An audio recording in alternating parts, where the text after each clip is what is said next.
Ross, welcome to the show, man. We're here. We did it. Thank you so much for having me.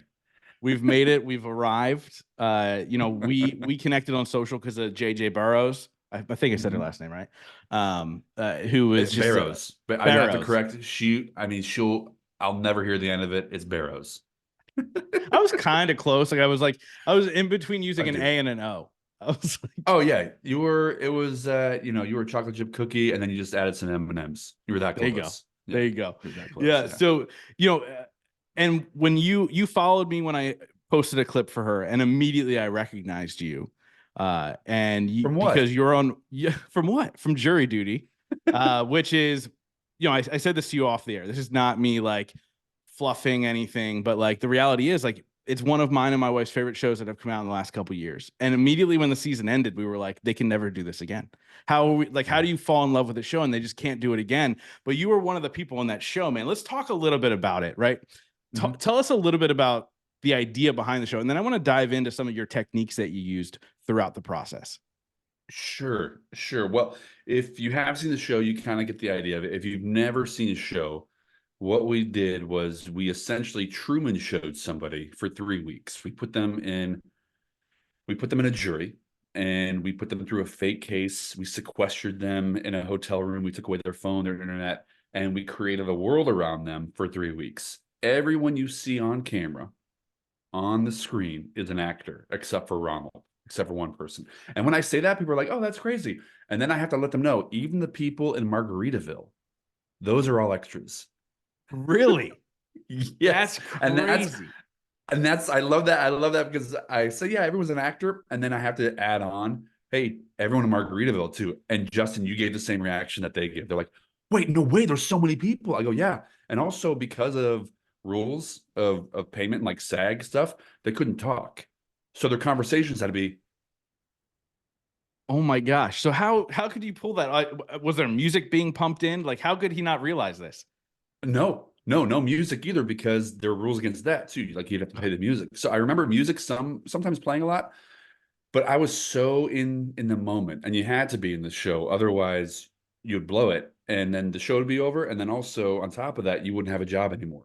So all of us were like so focused, so in on it that we kept Ronald and ourselves so busy that there was no way for him to be like, "Hey, how come there's no music?" or "Hey, how come that conversation really isn't happening?" We kept him so busy, so Yeah, busy. Yeah. that's incredible. And so obviously this is all it's all pretty much improv, right? You're doing the reaction game. Talk a little bit Mhm. about that skill. Like where did it come from for you? Were you trained in it? Was it something you picked up along the way? Because I'm fascinated by people who can do that well. We're doing it right now, Justin. Yeah, but There's no plan. I right. But understand. in my head, I'm like, it's just crazy because you have to further the Yeah. story, and you're a group of people, and Yeah. you're furthering this story with this guy all together. Like that Yeah. blows my mind. Yeah. It was 90% improvised. We had Curb Your Enthusiasm. Does a similar thing where it's the top of the scene. This happens, and then we get Ronald to hear, or James brings up the sketch or the Pine Mountain script, and he talks about it, and then we react. And so we get there. So it was interesting how you said we're in the reaction game, when in reality, as improvisers, we're in the responding game. So taking everything in, and instead of immediately reacting, it's taking it in, actually listening, and then responding to that. Yes, ending it. So taking that information, and yes, ending gets thrown around a lot because improv is everywhere.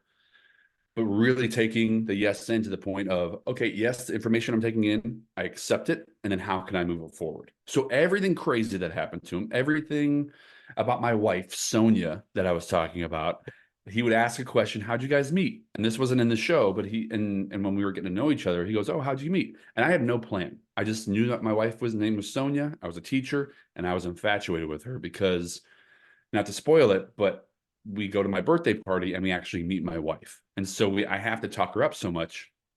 And when we were talking first couple minutes, he sized me up. I'm a bigger guy. I'm a little taller than him. He's like 6'5", 6'6", and I'm 6'7". So immediately he thought I I'm was in 5'8", by charge. the way. If I hung out Oh, with you guys, I would feel like a child. we need short kings. We need short kings in our world. So he was like, oh, how'd you guys meet? I'm fascinated because I'd like to be married someday. He's that type of guy. He's a real big heart. If you watch the show, you know, huge heart. He goes, "Hey, Ross," and I'm thankful that I got to keep my name. Otherwise, I'd blown it. He goes, "Ross, how'd you guys meet?" I go, "Oh, we met at the Dave Matthews Band concert. Just to be funny, just to be cheeky, just because I know in my mind, oh, he's gonna move on." No, Ronald loves Dave Matthews Band. So Of I course. create in my world like, oh, I like Dave Matthews, you like Dave Matthews. I don't know anything. So I just have to say yes to that. He goes, "Oh, dude, I love Dave Matthews." I go, "Oh, dude, it was great. We just Wisconsin, I saw Alpine Valley. It was amazing." He goes, "Oh, what's your favorite song?" Justin, I know two Dave Matthews Band songs, and I blanked. I blanked. I just made up a song. I said, "Go away." He goes, "Oh, go away. What is that from?" I go, "Oh, it's go away while I'm down. We'll go away and I'll be down." And he is so nice that he didn't call me out on it. That's not a real song. That's not Yeah. anything. So I had to create this world. And we had all the improvisers, and there was a few people that weren't improvisers, but everyone was just on board. Our goal was to get to the end. How are we going to work together to get to the end? And it was scary. It was scary. We just to jump ahead, just because I know you have a lot of questions about the show. We we rehearsed the whole entire series, all 7 episodes in 1 week without Ronald, because we had to get the Wow. beats. Because that first day, when we're in the waiting room, we have to have him sit in that exact seat. And if he doesn't, then we kind of have to start over again because the cameras are all set up. So it was really trusting ourselves as improvisers and then trusting everyone around you. Because I've never met these people before. I know what I can do, but it's how can I give and take with them? Yeah. It was incredible. A dream job for me. I got to improvise 10 hours a day. Dream dream scenario. Yeah. Thank you for watching. Yeah, dude, Yeah. we I don't even know how we stumbled across it. Like it's on what? Prime or something? Amazon Prime. It was on Freevee, and when we were making it, we were like, "Who's going to watch this?" Because we didn't know. We didn't know how it was going to look. There were over 20 cameras rolling the entire time. There were over like 40 microphones running the entire time. When they would step out, we wouldn't know what was happening, and we didn't know if they were going to pick up anything. So I had to create a world, and Wow. immediately Kirk Fox, who's in the show, who plays Pat, he is in like 10 or 11 episodes of Parks and Rec, and that is Ronald's favorite TV show of all time. So we thought that he was going to get caught because he has a bunch of funny stuff, but it got cut because we had to pull him back. There were so many moving parts. Yeah. That's absolutely fascinating. And so Yeah. look, the profession of being an actor and a comedian to me is fascinating, right? It's Mm. one in a million make it. One in a million even get a chance to get on a screen, to get on stages, to do all the things that they want to do. When did you Yeah. decide you wanted to get into acting?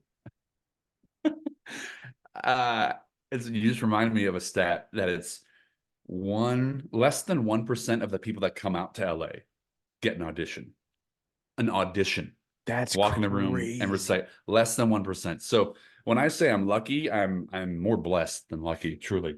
But I was always a comedy nerd. I could watch maybe 5 or 6 things growing up, and it was Three Stooges, Laurel and Hardy, The Bowery Boys, I Love Lucy, and just old movies. Like Some Like It Hot was my favorite movie when I was 9 years old, and Wow. no one knew what I was talking about at school. So I was very immersed into comedy and buddy comedies, and I I always in the back of my head, we always have these secret, I don't know, just these dreams are like, oh, that would be cool one day, but you just don't follow through because I'm a guy from Illinois. You're a guy from Pennsylvania. I have no connections in Hollywood. I have like, who am I to think this way? And I grew up in the Midwest as well, as where you don't you don't want any shine on you. And if it's like if you're the focus, it's like, all right, calm down, dude. All right, calm down. So that was always in the back of my mind. I was always other people first. That was my situation, and it was probably like my early 20s when I thought I could really do it. When I was like 23 or 24, I went to college to become a teacher because that's what I wanted to do. I was a teacher during the day, and then for about 3 or 4 years, and then I took an improv class because I was like, yeah, what do I got to lose? Signed up for an improv class. 2 years later, finally went to that class. I was so scared to go. Eventually went, and then my world turned to color. I was like, holy cow, this is exactly how I've wanted to communicate.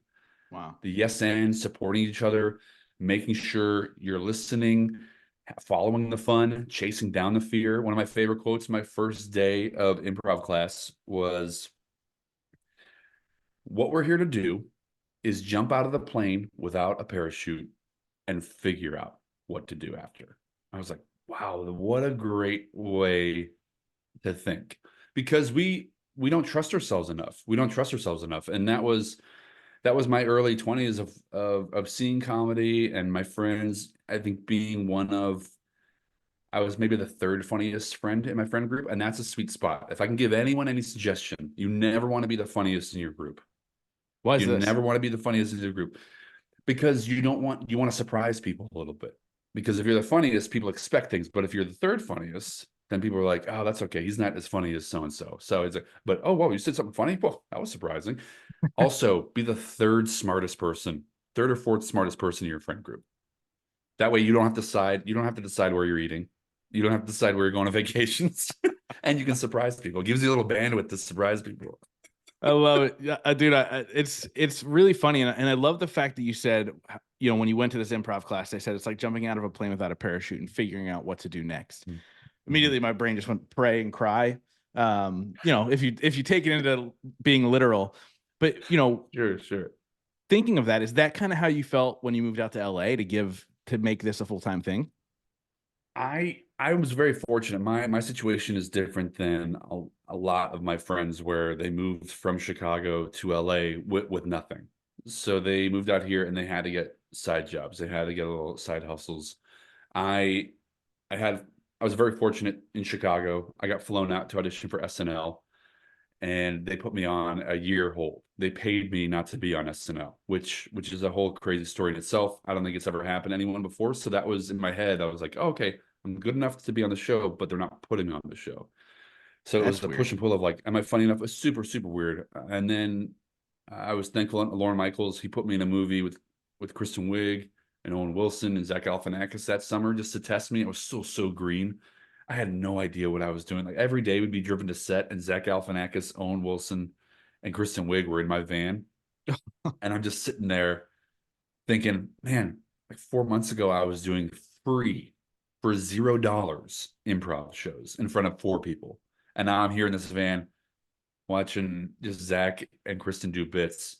And then longer story short, Fox gave me an overall deal to come out to LA. So I came out with a job, but it was still scary because I'm this guy who auditioned for Second City, didn't get Second City. I was a guy Mm. who did IO, did bar shows, did bar prov. A lot of my stuff is character based. So I have a show called Kent Beagle Mind Summit, which is it's a cheeky, it's like the worst Tony Robbins you've ever met, maybe the worst person in high school you ever went, and now he's a thought leader and a real estate mogul, That's and it's a amazing. immersive. It's so much fun, and sometimes, and I think we can both agree that sometimes you'll be scrolling on LinkedIn and you're like, oh, that's Kent Beagle. I have But to find, is there video of this? I have to see this. I will say it's better live. I've filmed it before. There's a podcast called the Kent Beagle Mind Summit, and I have my friends on. I play Kent, and I have my friends who are amazing improvisers come on as other thought leaders and authors, and are just so gross and verbose. And I'll set up a question where it's like, "Oh, tell me about a time where you helped someone," and they just turn it into really they helped themselves by a boat. You know? Dude, it's so funny because I'm glad you did that. And it's really funny because I'm Mhm. a speaker. I have a podcast. I'm working on a book, and Yeah. I don't consider myself a motivational speaker, but really it's life speaking. But I Yeah. hate the thought leader space. I hate most of them. Like I've gotten to know a lot of them personally, so I won't name any Mhm. of them, but Yeah. they're all pieces of shit for lack of a better term. Like, and so you taking this character and literally just blowing that up. I Yeah. love that. I mean, and you have to. I have a very healthy relationship with, if something is crazy, I'm like, oh, well, we have to make fun of this, right? Because this person isn't self-aware enough to see this. Like, this is wild. This is wild that you were talking about how to chase after your dreams in a private plane. I can't connect with that. What are you talking about? That's great, dude. I Yeah, can see that thanks. being a sitcom, to be honest. I've written a pilot, and my friend and I are talking about it, but it's more of a live show. It's very immersive. I have people come up out of the audience, and they talk about their dreams, and then I make it about myself. Like anything that you have to say about your life, Kent has done it. He's done it. So there's nothing that you can like. You can't throw him a curveball. It's That's so good, man. You know what? It's yeah. so funny. You were talking about going out and SNL paying you for a year. I immediately started thinking of Shane Gillis, who Hmm. was hired by SNL. Then they fired him because of some content that he had put out, and now Hmm. he hosted it. Yeah. Is going back one day and hosting an SNL episode on the bucket list, or have you not even thought about that? I don't know. I have an interesting relationship with SNL, and I think it has to do with my size, to be honest with you. I think I could see myself on the show. I mean, I had my sit down meeting. You have your famous sit down meeting with Lauren. If he can see you on the show, you go into his office and no one warns you, or you totally forget that Dr. Evil is based off of Lauren Michaels. So Lauren Michaels sounds exactly like Dr. Evil, and I forgot that walking in. And he goes, "So, we could see you on the show." I'm like, "Oh my gosh, it's happening." And if you are considered for the show, he tells you a random story about a past cast member. And so I'm sitting there, he's talking about me. He goes, "You're funny. I think your height will be an issue, but I think we can work with that." And I'm like, "Okay." And he goes, "So do you have any questions for me?" And I go, "Do you like living in the city?" And he laughed. And he goes, "I do like living in the city. I like living in the city and I like the country." And and I got the story. I got my Gilda Radner random story about her bringing cookies in. I go, I think I got the job. And then I had to go get drinks with Colin Jost and some other people, and I was like, I think I got this. And because of there was some miscommunication, there were people got hired before me, and it was just like it was a mind. It was just a mind. I just got trashed in my head thinking that I wasn't funny, and now I'm totally content. Would I go back and host SNL? I don't know why would they ask me back. I guess maybe for being a good dad. I mean, there's there's Not nothing that yet, I've right? done. That's true. That's true. I am yeah, if they ask me, I'd do it. And also I'd have a thing to talk about the monologue. Yeah. So I mean, I imagine Yeah. because like every comedian says like that's the thing, right? Go and host SNL would be the Hmm. ultimate bucket list thing. What would your monologue be on? You don't have to give us the whole monologue, just the synopsis. I would just give them like the whole story on why I wasn't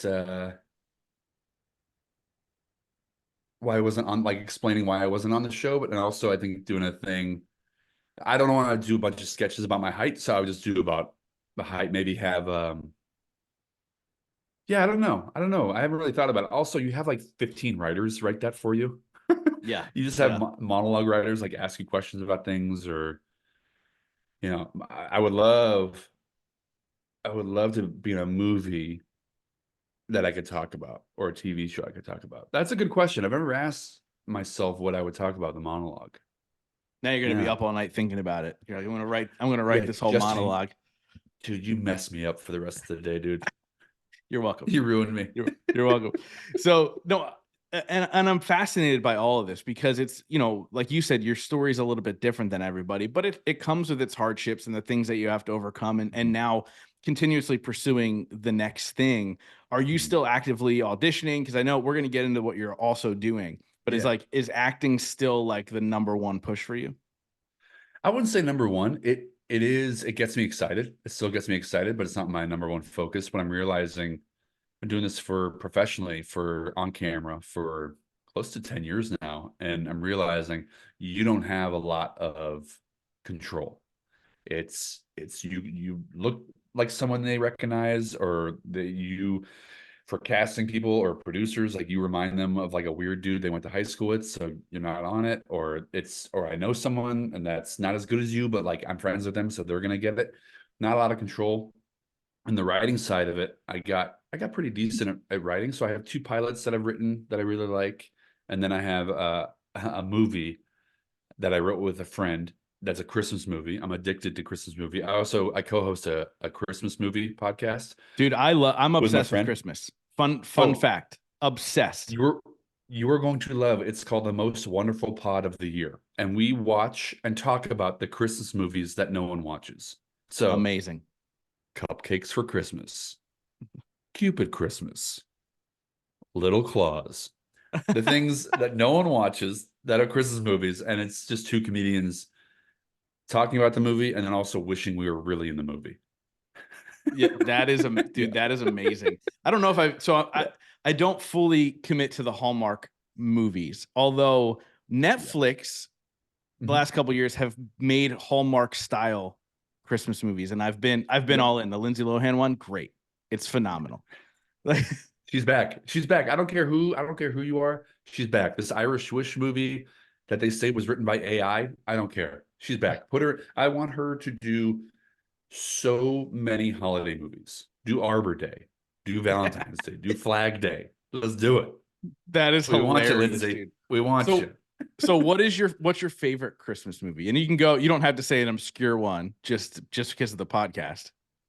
No, it is an obscure one. No one's ever seen it, but it's my favorite because it is bonkers. It's bonkers. It's called Beverly Hills Christmas, and it's about a rich woman who dies, and Dean Cain is in it, who plays Archangel Michael, brings back the woman to help her family.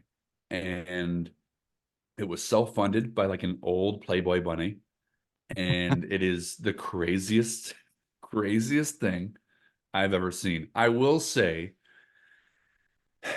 mainstream wise, I think A Christmas Story.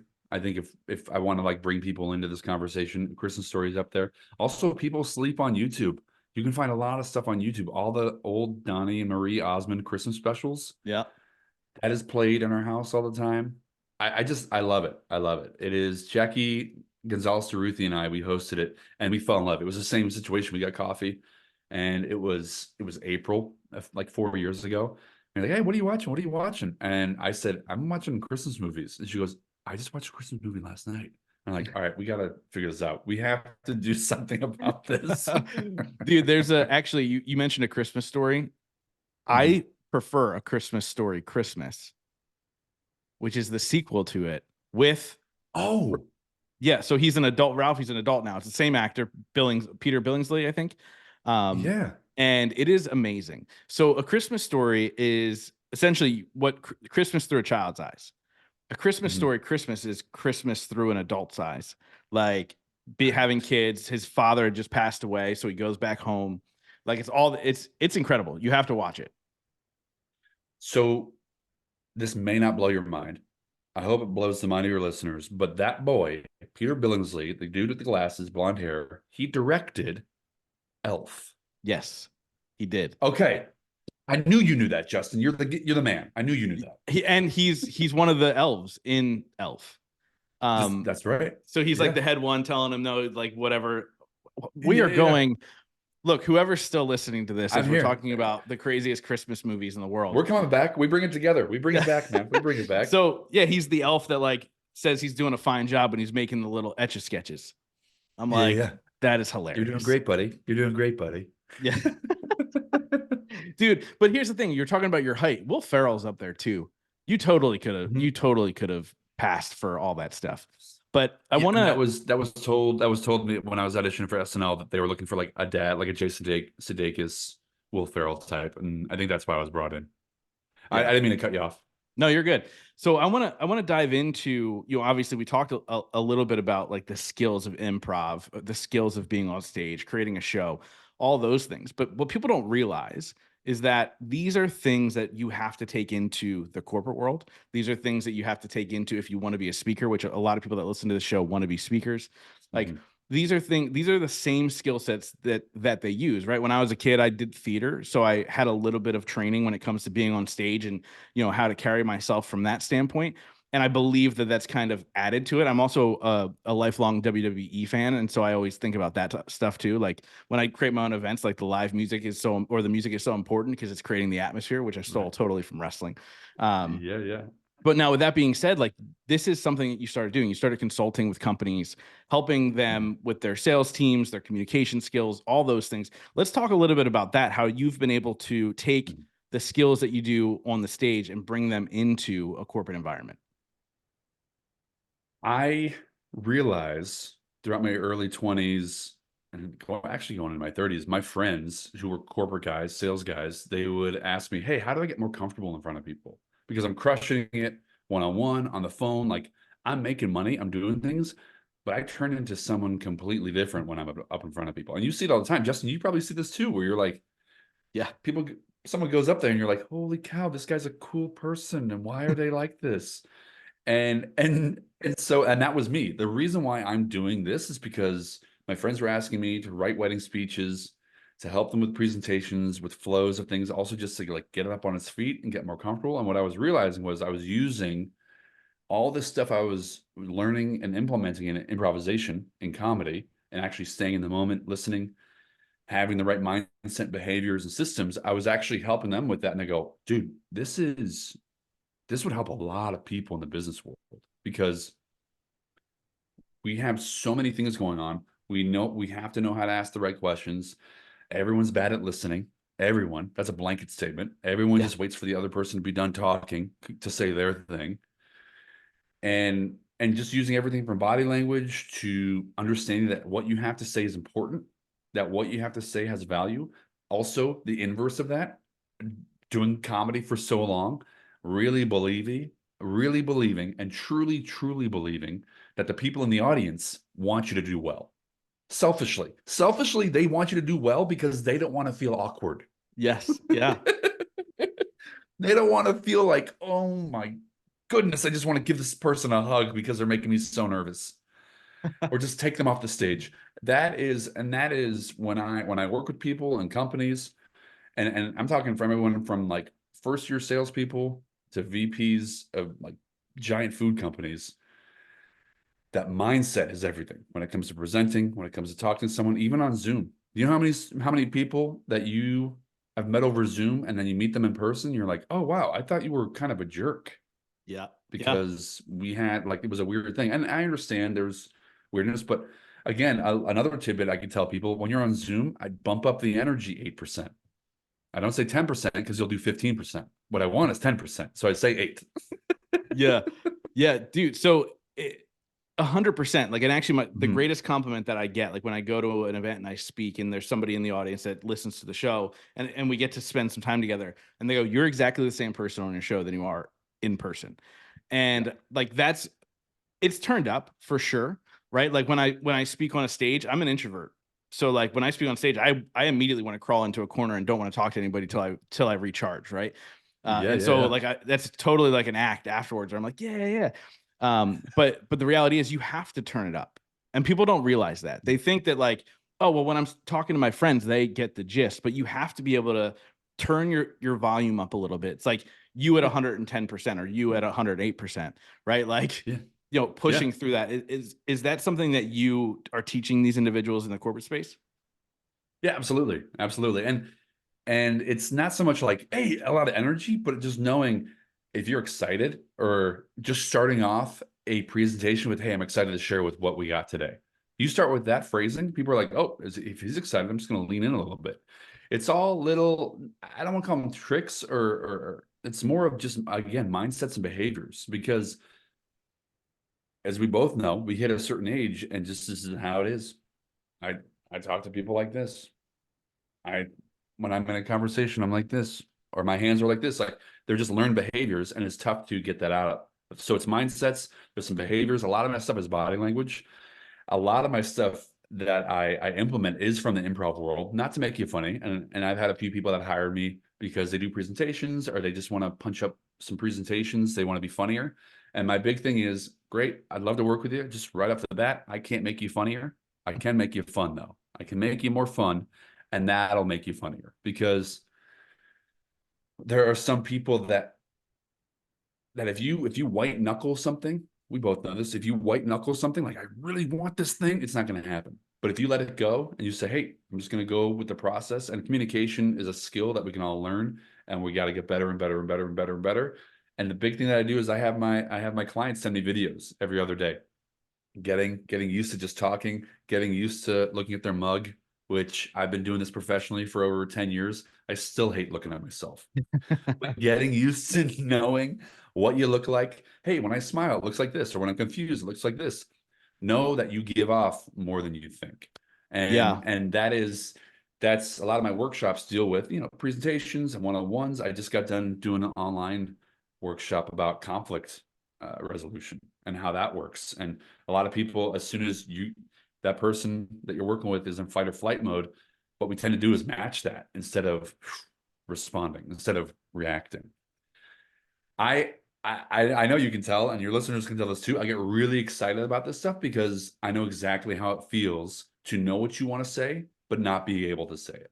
I know exactly how that feels, where it's like, here, I'm going to do this, going to do this, going to say a joke here. Everyone's going to laugh. I'm going to wait. And then I'm going to keep doing my thing. And then when it happens, joke, no one laughs. Oh, okay. And no one's laughing. And so I am going to just being in the moment, being present. Also, again, everyone's on your side. Really? Yeah. At first, you have to trick yourself, and then you start believing it. Dude, I love that tip. I Yeah. really like to think everybody wants you to do well selfishly, right? Like, so Yeah. actually, so I have a mastermind of 6 and 7 figure entrepreneurs, and we meet up in person twice a year. And we were in San Diego late last year. And one of the nights we were going to go, and I was going to challenge them. We were going to go to an open mic night stand up, and everybody had to sign up. Yeah. Unfortunately, in San Diego, there's no open mics on Fridays or Saturday nights, which is the only Like 2 that. nights we were there, which makes sense, Uh-huh. right? Like that's where they Mhm. make their money. But like Mhm. I challenge them because I'm like, part of being an entrepreneur is you get uncomfortable. So we're all going to get uncomfortable when we go to San Yeah. Diego. This is what we're doing. Yeah. And we didn't end up doing it, but like I was so terrified. I was like, but I feel like with that thought process, like, no, they want me to do well. They're on my Yeah. side. Changes that Yeah. completely. Yeah. I will say this. I that's so funny that you did that. I do that with my clients, with my one-on-ones that I work with in person. If I go to Ohio or wherever, I find an open mic or a bar, even if it's a music open mic, I'm like, you're telling a 4-minute story tonight. They go, what? Who's gonna? I go, listen. First of all, with open mics, no one is listening to you. They It's are true. so worried about themselves. So just go up there, and it's more of a practice of, hey, this fear, chase the fear. That's what I tell people all the time. Chase the fear, because once we start chasing that fear gets smaller and smaller and smaller. I'm not talking about wrestling alligators, but maybe talking to that person, picking up the phone call, getting up in front of people, learning to skateboard. It's those things that in our heads, like I couldn't do that. But once you start chasing after it, you're like, wait, why was I scared of this? I was scared of riding a bike for a long time, and now I don't even think about it. Yeah. But I do that with my clients, again, the open mic thing, because I tell them I'll go. I'm gonna go after. Don't worry, I'm not gonna go first. That would be the worst. I mean, in my the first client I did that with, they go, oh no, you can go first just because I want to see like how you do it. I go, you don't want me to go first because I do this. This is what I Yeah. do. So you don't want me to go first. But I want you to go up there and learn what we did today, the mindsets, and just we work on the story that day and just structure and flow. You do it in front of me, do it in front of everybody here. And just so you know, everyone's rooting for you. Also, don't worry about them. Just be in the moment and be proud that you're doing this. And then I go up and crush Justin. But that's just another story. That doesn't Uh, that part doesn't matter. It's so funny because like when you were talking me through all that stuff, I would be less yeah. nervous going up in front of a room of people than just doing it in front of you.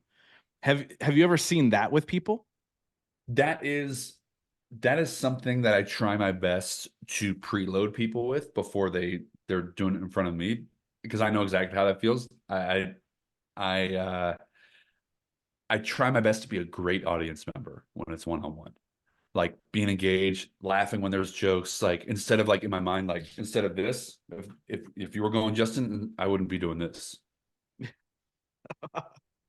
Like I try my best. I try my best to be engaged, and then my process is first I side coach, so stopping and be like, hey, adjust it here, or like, hey, just so you know, at the end you went up. It sounded like a question. So like, hey, we're gonna do the heart surgery now.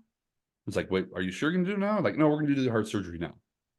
Being assertive, being authoritative, those little things. So again, just taking my years of experience being on camera, high pressure situations such as jury duty, being hyper focused, making sure that other person is being heard, taking care of everybody. It's all of that beautiful, beautiful spider web. And sometimes I forget to do certain things, but just knowing that you can evolve and get better. And that's why I call my company Show Up Better, because that's what we're trying to do every day. We're trying to show up better everywhere we go, I through love it. communication, through ourselves. And I love it. I started about a year ago, and I'm finding success, and I'm finding myself keynote speaking at places, and people are really interested in the story. And you probably find this too, Justin, where you do something and it's very like here, and then you meet people that are like, oh, tell me about all this stuff, and you're like, oh, well, it's just like this thing. That's happened with jury duty all the time. People are like, Yeah. dude, what was that like? I go, oh, it was, it was a job, it was a gig. Yeah. But people are like, no, like you have no idea. Like my wife and I, we do not watch TV, and we watched it 3 times. I go, oh wow, this is special because it had everything: big heart, big laughs, great story, but also you're thinking the entire time, holy cow, this guy has no idea. He's These people are so good at their job, they make it look easy. That's why I love watching professionals. When people are pros, I'm just like, holy cow, they make this look so easy. Like How watching the hockey, like professional hockey players, a basketball player, a gymnast, Olympian gymnast. I'm like, oh, I could do a flip. yeah. And then I'm like, okay, hold on. They just make it look so easy. I love it. Dude, I have a funny. You said the Olympics, but when we get off, Yeah. remind me to tell you a story about Apollo Anton Ono. So just put that in Oh, the. I definitely will remind you about Apollo Antonono. And so when we were watching the show, it was really funny because you were like, oh my gosh, like these people are so good, which you were. But the characters in which you guys played were so bizarre at times. I'm like, how the hell does this guy not question like what's going on? There had to have been a moment where he's like, what? When do you question weird things happening in your life? Like if Every someone day of my life. farted, yeah, if someone farted so loud in the elevator, would you think I'm on camera, or you think, Oh oh my yeah, gosh, I can't believe that just happened?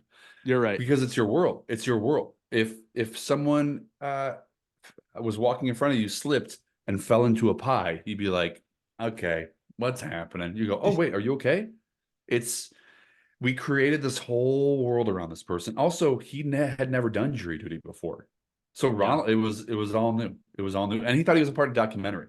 2,000 people applied on Craigslist to be a part of this documentary. That's And they picked crazy. Ronald. That's crazy. And they did a great job. I mean, he was the perfect person to be in the middle of it. Like you said, can they do another one? No, I don't know, because they have to find Ronald, that's the tough part.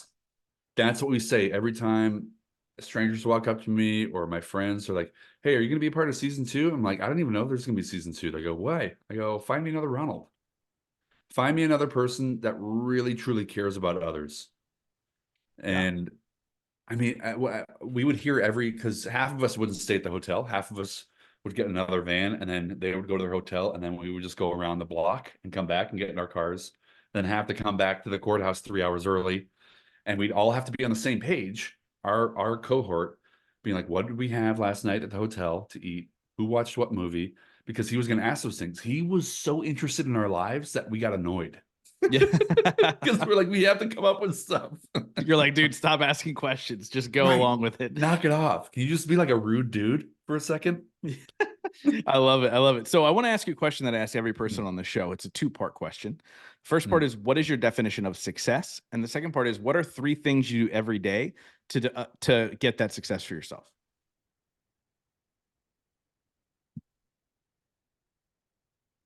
It has fluctuated so much on what success means to me. Success for me is just I'm content. I'm content that I am growing and I'm getting better day by day. Not that it's a sequential, but there are going to be days that slip, but I'm on a trajectory of getting better.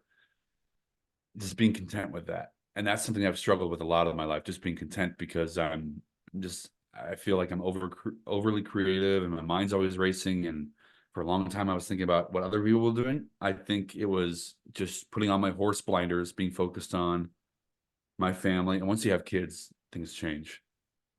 And realizing I'm content and I'm growing and I'm happy. Just finding joy in things that I missed out on. I forgot that, oh wow, this gives me joy. I was chasing this other thing that wasn't giving me joy. It was actually stressing me out. And you said three things, the three things that I'm doing every day. I am I am telling everyone under my roof I love them out loud. I just love them to pieces. Number two, I am finding time for myself, whether that's on a walk or just going to my backyard, taking my shirt off, getting some sun, just finding time for myself. And then thirdly, I am so new to the corporate world where I am YouTube should be paying me on how many videos I'm watching to learn about corporate space and what a C-suite is and what pain where's their pain and like where do I fit and I'm every day reminding myself that I belong and that I'm invited at the table even though I'm like this Hollywood dude in some people's eyes and these people that are teaching communication have been in the corporate world forever and I'm surrounding myself with people that are like, nope, Ross, this is something once you lock this in, once people start finding out about this, they're going to be interested in it. And that's giving me. So I think telling people I love them verbally, just letting them know I love them, finding time for myself, and then learning, being a constant learner and being okay being scared that I have no idea what a C-suite is, but I'm going to watch a 17-minute video on what this means. They look, the people that are listening to you, they're on your side. They want you to succeed. So Dude. there's no need to be afraid. Just remember that. A smart guy told me that once. So I'll lock that in, Justin. I'll lock that in. Appreciate that. I love it. So, as we think, you're an entertainer, you're a content creator, you're obviously you're creating all these trainings now where you can go in and teach people certain things. But I want to take you to the end of your life.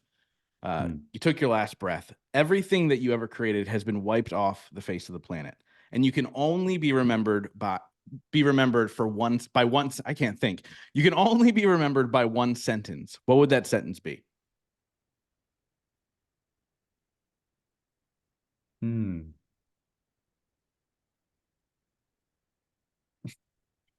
It's funny. Man, this is funny. My dad would always say this, and he said he made it up, but recently I found this on an Etsy site. He he'd say, plan the work and work the plan. And that is something that I don't think would be helpful in a world that is just decimated. I don't know what plan that you'd have or where you'd work the plan, but if that is something that could be echoed through the tunnels of eternity, I think that would be it. Where we have all these things, and especially for me, I need to hear that I'm so scatterbrained. I think coming up with order and then working that order has really helped me, especially in my speaking life, my coming up with workshops life, my just reaching out to people on LinkedIn. That is, and yeah, I think plan the work the plan has been something that's just been ingrained in me since I was like from 5th grade. Have I done it? Not all the time. Yeah, but we're trying, man. We're trying. Yeah, I mean nobody's perfect, and we'll give quote credit to your father. So just put his name on there. I saw it on a pillow. I was looking for like Christmas gifts. I saw it on a pillow. I'm like, dude, yeah, come on, man. I think your dad's been publishing a couple of books, and I've heard it as well. It's good. It's good stuff. Yeah, my dad's John Gordon. I love it. So actually, what's funny about John Gordon? I know his wife. So his wife was on the show. Her and I spoke at the same event. And then John, if we're thinking about the same person, he's got 10 Jon. books. Yeah. And then John was supposed to be on the podcast, and then it just never happened. So now I have to follow up with his wife and get him on. You mean my mom? Yeah, I'll talk. Yeah. Yeah. Oh, that's your dad? Yeah.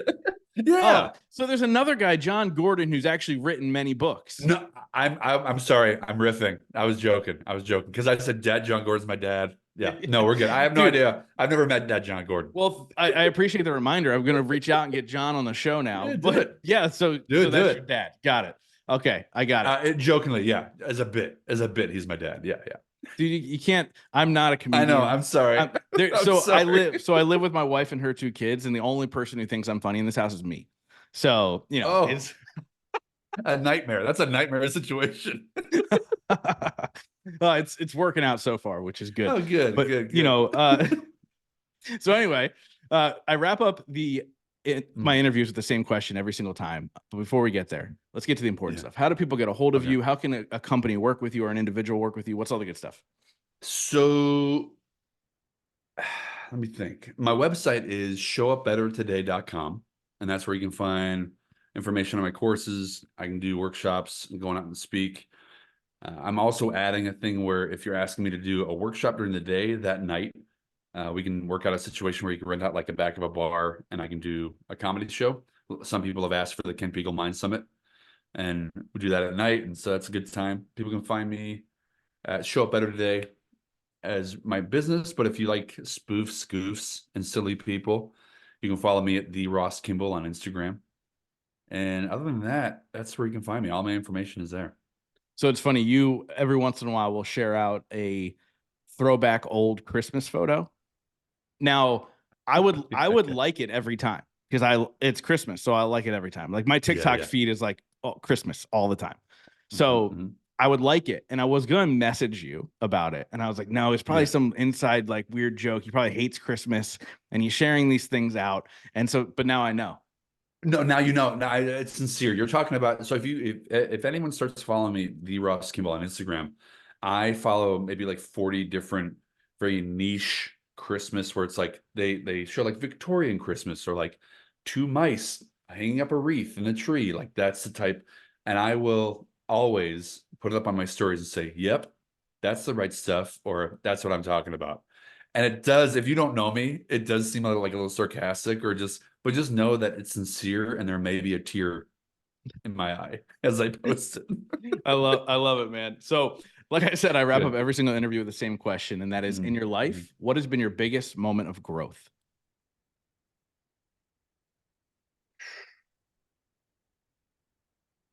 When I finally showed up to take that improv class after 2 years of thinking about it and talking about it and being afraid of it, uh, exponentially, my life improved, relationship wise, how I viewed myself, how I viewed the world, how I viewed what I wanted to do was taking an improv class. And it wasn't about being funny. I thought, oh, I'll learn how to do sketches and stuff. It changed how I communicated. It changed how I listened. I was picking up on bad habits that I had about like my body position and just get up in front of people was like not a big thing anymore. It changed everything. It changed everything. And I forgot to mention that I've been doing some improv workshops with businesses, and people will come up to me after, not to toot my own horn, but toot toot. People will say, I have always wanted to do this, but I never thought it would make sense for what I do. But I can't tell you the things that I'm taking away from this that it's not only going to help with work, but it's going to help my relationships at home. Like just listening better. Like we would do listening exercises and they go, oh, wow, I just hear people. I don't listen. So to answer your question, taking that improv class just kept me going. I Yeah. love it, man. Ross, thank you so much Yeah. for coming on and sharing your journey and your Yeah. wisdom with my audience. Dude, this was a lot of fun. This Yeah. is probably the most fun I've had on my podcast in a really long time. So I Oh, appreciate good, man.